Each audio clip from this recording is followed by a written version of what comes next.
Wealth. When I say that word, what are you feeling? What are you thinking?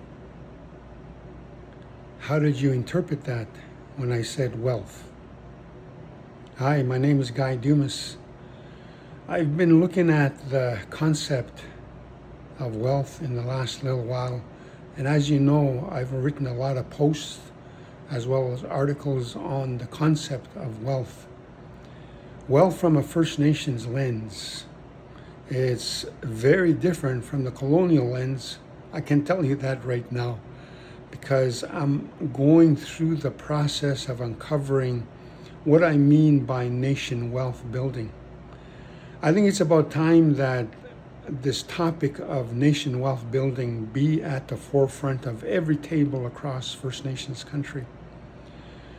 I think it's time for us to change the conversation as to what wealth is. The other day I was looking at some statistics about the gap. $378 billion is what it's going to take to close the gap in terms of our needs, our requirements, the things that would display a good quality of life and things like that. That amount of deficit is what we have today.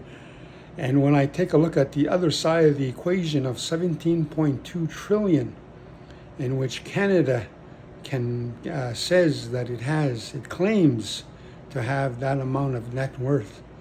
And so I'm thinking to myself, holy man, this picture is really lopsided.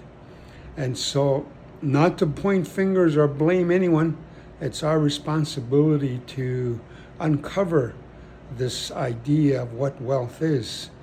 Money is not wealth. That's only one part of it. And I'll talk about that further in the next video. Ipitap mi igo tatse daw. Igo se.